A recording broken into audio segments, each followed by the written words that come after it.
Centre जो यहाँ किशनगंज में चल रहा है, इसमें क्या रुकावटें हैं जो अभी तक एएमयू सेंटर मुकम्मल जो तेज़ी के साथ आगे तक रवा दवा होना चाहिए वो नहीं हो पा रहा है। इसकी बेसिक वजूहात जो है कि इस सेंटर पे जो है गवर्नमेंट की अभी तक कोई फंडिंग नहीं है, यहाँ पोस्ट सेंक्शन नहीं हुआ है, और जो ज़मीन हमें बिहार सरकार ने दिया था उस पे एनएमसीजी का रोक लगा हुआ है, जिसके वजह से हम वहाँ कोई बिल्डिंग कंस्ट्रक्शन नहीं कर सकते। तो हम सरकार से कोशिश कर रहे हैं लिख करके कि यहाँ जो है पोस्ट सेंक्शन किया जाए, और साथ ही साथ हमने एनएमसीजी को भी लिखा है तो हमारी ज़मीन पे जो है गलत तरीके से जो है रेस्ट्रिक्शन लगा हो उसको इमीडिएटली रिमूव किया जाए। चूँकि हमारा जो है ज़मीन जो है वो 2.5 किलोमीटर महानंदा से अलग है, दूर है, और मैं समझता हूँ कि एक इंस्टीट्यूशन बनने से किसी जो है इलाके में या महानंदा रिवर में जो है पॉल्यूशन का कोई मामला नहीं, कोई इन्वायरमेंट को खतरा नहीं है। अगर गवर्नमेंट को लगता है तो इमीडिएटली अपनी टीम को भेजे और भेज करके उसकी जो है तहकीकात कर ले। लेकिन बिहार गवर्नमेंट की रिपोर्ट जो है, जहाँ तक मुझे मालूम है कि बिहार गवर्नमेंट ने भी इस बात को लिखा है कि करीब 2.5 किलोमीटर दूर है और ये रिवर बेड में नहीं है और इससे पॉल्यूशन का खतरा नहीं है। एनएमसी सरकार को वो तेज़ी के साथ कदम बढ़ानी चाहिए, पहल करनी चाहिए कि ये मामला कई सालों से अटका हुआ है, ये जल्द से जल्द ये मसला हल हो और तालीम और तरबियत का काम यहाँ अलीगढ़ मुस्लिम यूनिवर्सिटी के ज़मीन पर शुरू हो, मकानात बने और पैसे आए, तो ये सरकार को तेज़ी के साथ कदम उठाने की ज़रूरत है। और जब हमारे पास प्रोफेसर और लेक्चरर और असातिज़ा आ जाएंगे तो फिर कोई चीज़ ऐसी नहीं जो हमारे तालीम और तरबियत के लिए और यूनिवर्सिटी के लिए माने हो और उसको नुकसान पहुंचाए। सबसे पहली चीज़ यही हो कि बहालियाँ हो। देखिए, सबसे पहले तो हम लोग आज जानकारी लेने के लिए आज एएमयू के यहाँ के डायरेक्टर साहब से जानकारी लेने के लिए आए थे कि एएमयू का सेंटर का जो फंड रिलीज़ का मामला जो चल रहा है वो नहीं हो रहा है, तो इसमें कहाँ तक काम पहुँचा है। उनसे मिलकर बहुत सारी जानकारियाँ हमें मिली।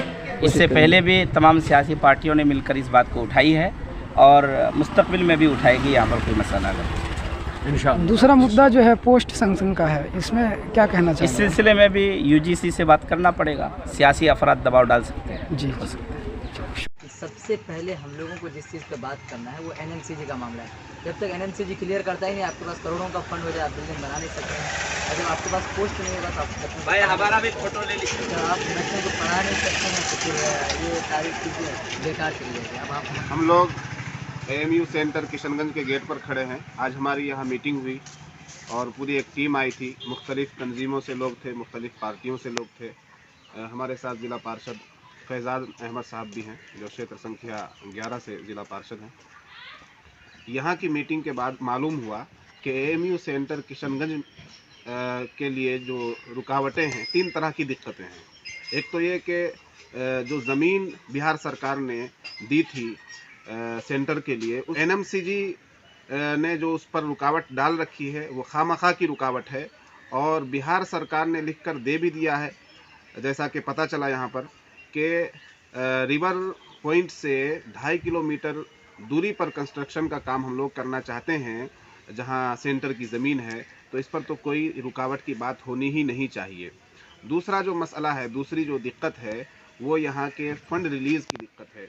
अब तक सरकारों के ज़रिए से, सेंट्रल गवर्नमेंट हो या बिहार सरकार हो, जो फंड के वादे किए गए थे वो अभी तक फ़ंड रिलीज़ नहीं हुआ है।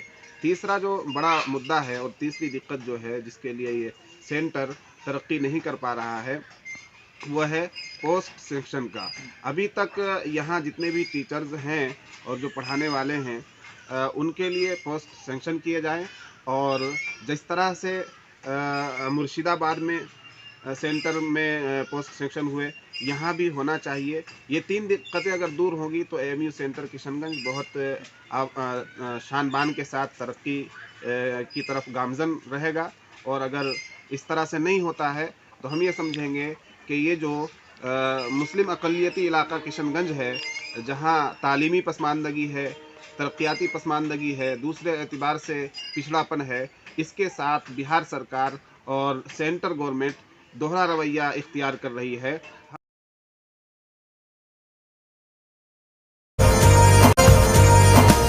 इंसान का इमोशन उसका मोशन के साथ जुड़ा हुआ है। कमाल है। राहत हजम है तो राहत।